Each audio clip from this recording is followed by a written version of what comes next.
Hello everyone, welcome to the video guidance. Thank you so much for watching the video. Nah, untuk pembahasan kali ini kita akan sama-sama membahas sedikit bagaimana untuk materi kelas online kita. Jadi fokus kita akan tetap ke dalam buku kita ya teman-teman. Jadi yang belum dapat bukunya, boleh banget disesuaikan untuk bisa punya bukunya terlebih dahulu biar pembelajaran lebih efektif gitu ya. First, kita akan mulai dari bagian uh, reading dulu teman-teman, di mana untuk bagian reading kita memulainya dari halaman 11, teman-teman. Boleh sambil dibuka bukunya, karena in this page, teman-teman kita sudah ada aktivitas yang sederhana sebenarnya. Di sini ada aktivitas kita harus mencocokkan kosakata yang ada di list dari number 1 until number 10 berdasarkan sesuai dengan definisi yang sudah kita miliki di sini. Nah, untuk kosakatanya ada apa saja? Kita sudah ada verbal communication, non-verbal communication, ada active listening, berarti ada komunikasi verbal, komunikasi non-verbal, kemudian ada aktif mendengarkan. Kemudian ada articulation, di sini berarti pengucapan ya, teman-teman. Articulation di sini lebih ke pelafalan kata secara jelas, secara betul gitu ya, teman-teman. Kemudian ada empati, ada report di sini ya, usaha untuk melakukan hal menjadi lebih baik gitu. Atau gampangnya report mungkin lebih seperti hubungan yang baik gitu. Atau boleh juga hubungan saling percaya, itu adalah untuk report. Yang selanjutnya kita ada interpersonal skill, kemudian kita juga ada persuasion, persuasif, kemudian ada etiquette ya, sopan santun, kemudian ada resilience, ketangguhan. Nah, dari 10 ini teman-teman tinggal cocokkan saja mana yang uh, number one, mana yang number two. Misalkan nomor satu itu cocoknya misalkan adalah ke A, maka teman-teman langsung ditulis saja di sampingnya. Oh, ini nomor satu. Misalkan B itu nomor 4, maka ditulis nomor 4. Contohnya seperti itu. Langsung dikerjakan di buku saja ya, teman-teman, biar lebih mudah dan teman-teman bisa langsung mengerjakan di buku, jadi tidak bolak-balik baca seperti itu.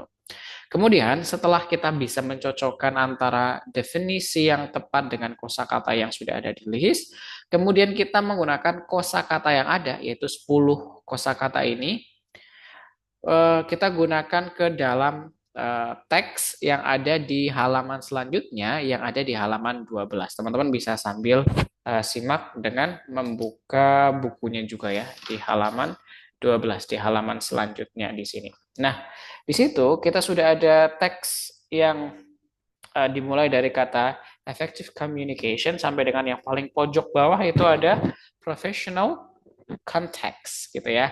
Kita coba bahas dulu beberapa kosakatanya biar kita bisa tahu artinya sekaligus menambah insight untuk kosakata barunya. Tapi yang jelas blank yang ada di sini kita akan mengisi titik-titiknya menggunakan 10 kosakata yang ada di halaman 11 tadi. Berarti teman-teman boleh menggunakan satu kata untuk lebih dari satu blank gitu ya. Yang penting cocok sesuai dengan konteksnya. Kita coba bahas terlebih dahulu. Di sini ada effective communication encompasses. Nah, ini encompasses ini kata baru, artinya itu adalah mencakup atau meliputi gitu ya, teman-teman. Kemudian kita juga ada kata involve. Involve juga kurang lebih sama, mencakup atau meliputi, tinggal disesuaikan dengan konteksnya. Kemudian kita ada kata convey. Convey kemarin kita sudah pelajari, artinya itu adalah menyampaikan. Kemudian yang berikutnya di sini kita ada conveying, itu bentuk verb ing-nya, jadi kurang lebih sama artinya. Kemudian kita ada establish. Nah, untuk establish di sini artinya adalah membangun atau menjalin gitu.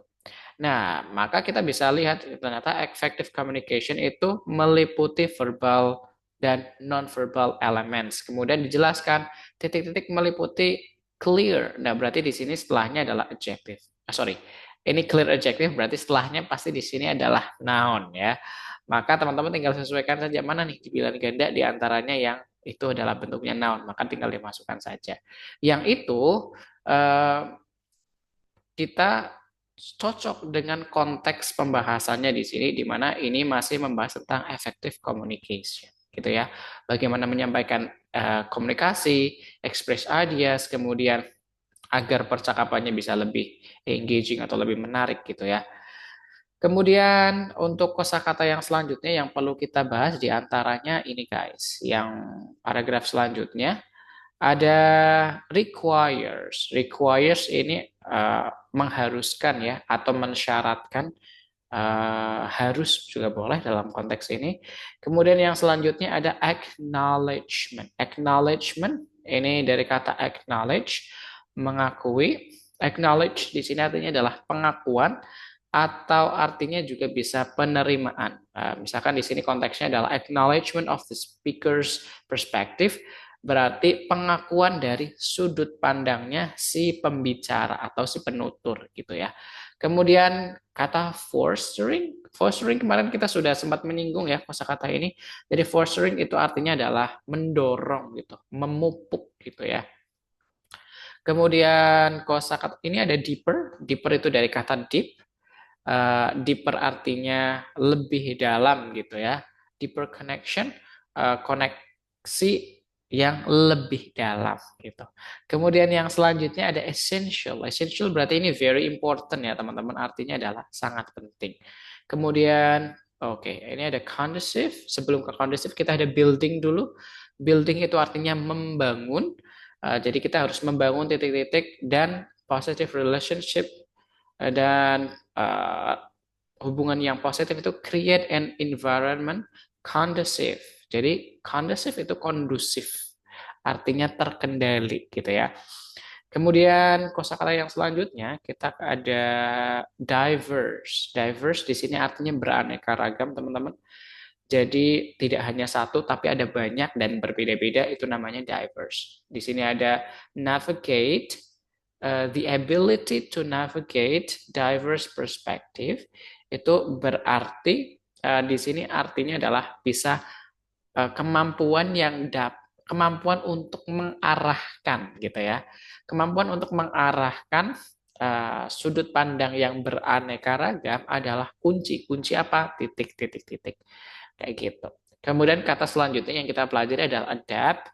Adapt pasti teman-teman juga sudah familiar ya. Kemarin kita sudah menyinggung ini. Adapt di sini lebih ke ya, adaptasi, adapt artinya menyesuaikan diri di sini. Kemudian yang berikutnya kita ada kata ini guys, thought. Thought di sini artinya adalah pemikiran. Jadi thought, pemikiran, belief, keyakinan, kepercayaan, and action, dan tindakan. Through ini melalui logical reasoning. Reasoning di sini lebih ke let's say penalaran gitu teman-teman. Jadi ke cara untuk berpikir yang secara logis gitu. Kemudian kita juga ada encourage. Encourage di sini juga artinya adalah mendukung gitu. Jadi ini beberapa kata kunci yang mungkin akan menjadi bantuan bagi teman-teman untuk bisa menemukan jawaban yang tepat. Jadi berdasarkan teks atau konteks yang ada di sini, kita tinggal mengisi titik-titiknya menggunakan kosakata yang 10 ada di sini. Teman-teman tinggal gunakan saja. Ingat, satu kata bisa digunakan di lebih dari satu blank yang ada. Jadi tinggal disesuaikan saja dengan konteks yang sesuai, dengan eh, penjabaran yang pas, karena ini kan menjabarkan sesuatu. Khususnya di sini membahas tentang effective communication. Oke, setelah ini selesai, kerjakan langsung di buku, kemudian difoto seperti biasa ya teman-teman. Jadi aktivitas kita dua untuk yang ada di buku. Pertama, mencocokkan kosakata yang ada di atas ini 1 sampai 10 dengan definisi yang ada. Langsung dikerjakan di buku saja, dicoret-coret mana yang number one, number two, number three yang sesuai dengan definisi. Kemudian yang berikutnya, berdasarkan 10 kosakata tersebut, silahkan isi titik-titik yang ada di sini di teks halaman 12 ke dalam blanks yang tersedia, dan ingat satu kata bisa digunakan untuk lebih dari satu blank. Seperti itu. Jadi menyesuaikan saja. Jadi itu aktivitas yang ada di buku. Saya ingin mengambil satu aktivitas lagi, tapi itu aktivitas yang ada di halaman 9. Ini adalah aktivitas yang akan kita gunakan di aktivitas pertemuan offline selanjutnya. Di sini kan sudah ada beberapa pertanyaan. Jadi kita nggak akan membahas dialognya teman-teman, tapi kita akan membahas pertanyaannya. Ada pertanyaan, what do you think of the role of personal qualities? Kemudian ada, how do you think good communication skill contribute to effective management? Kemudian, how can empathy impact managers' relationship with the team? Kemudian saya ambil juga, how does being a trustworthy manager influence the team time dynamics gitu ya. Nah, mungkin kalau misalkan pertanyaan ini terlalu sulit bagi teman-teman, saya buat lebih sederhana. Contohnya seperti ini. Nah, ini teman-teman, ini adalah pertanyaan yang versi sederhananya. Kalau misalkan yang tadi lebih sulit, misalkan di sini kita sudah ada what do you think of the role of personal qualities? Sederhananya adalah why are personal qualities are important? Kenapa kualitas pribadi seseorang itu penting? Contohnya good time management, being honest, kemudian memiliki positive things, strength, kelebihan-kelebihan. Kenapa itu adalah hal-hal yang penting? Nah, coba teman-teman cari jawabannya berdasarkan pengalaman, pengetahuan, atau informasi-informasi yang teman-teman miliki, gitu ya. Kemudian pertanyaan selanjutnya sederhananya adalah, how can good communication help a manager? Bagaimana komunikasi yang baik itu membantu seorang manajer? Kemudian yang nomor 5 yang tadi di teks, itu sederhananya adalah seperti ini. How does empathy help a manager work with a team? Bagaimana empati itu bisa membantu seorang manajer bisa bekerja bersama tim. Jadi keuntungannya kan pasti ada, tapi bagaimana empati ini bisa bekerja membantu manajer menghandle bekerja bersama tim.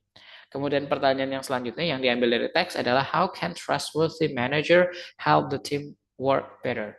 Bagaimana manajer yang dapat dipercaya itu bisa membantu tim bekerja menjadi lebih baik. Jadi gimana caranya? Kok bisa nih manajer yang terpercaya kok bisa membantu tim bekerja lebih baik? Berarti yang nggak bisa dipercaya bisa memperburuk pekerjaan dong. Berarti kan seperti itu kesimpulan kita. Nah, teman-teman harus bisa menemukan jawaban untuk keempat pertanyaan ini. Pertanyaannya hanya 4 saja. Kalau misalkan teman-teman bingung, teman-teman bisa mencontoh jawaban yang ada di sini. Nah, ini kan sebenarnya kan percakapan dan ini sudah ada jawabannya. Teman-teman boleh mencontoh jawaban ini tapi diparafrase ya. Jadi tidak exactly the same just like what you have in your book. Ini ada di halaman 9.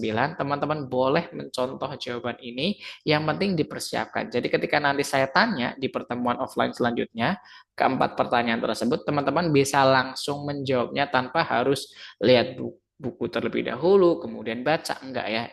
Kita akan coba praktekkan langsung seperti halnya ketika kita ngobrol langsung. Jadi siapkan jawabannya terlebih dahulu. Oke. Jadi aktivitas kita sederhana. Untuk yang bagian reading, kita mengerjakan ini, teman-teman, mencocokkan dengan definisi yang ada, kemudian nanti dikerjakan di buku langsung.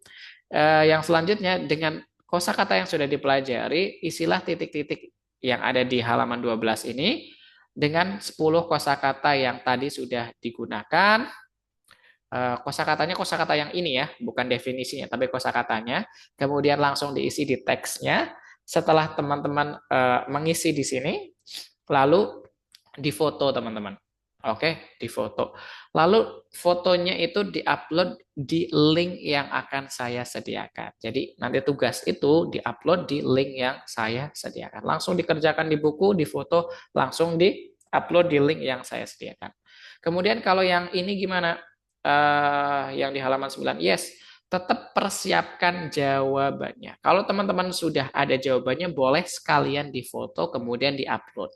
Jadi 3 foto ya, teman-teman boleh dijadikan satu biar lebih mudah. Upload ke link yang sudah saya sediakan. Jadi teman-teman sudah punya catatannya terlebih dahulu karena pertanyaan ini akan saya tanyakan di pertemuan offline berikutnya. Gitu teman-teman. Jadi aktivitas kita ada 3. Mencocokkan kosakata 1, mengisi blank di teks di halaman 12 berdasarkan kosakata yang dipelajari. Itu yang kedua.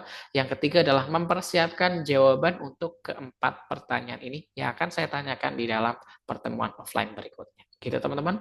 Hanya ini saja. Kalau misalkan ada yang bingung, boleh ditanyakan ke saya nanti. Thank you sudah menyimak. Semoga semua dalam keadaan yang sehat selalu. Have a good one and bye-bye. See you when I see you.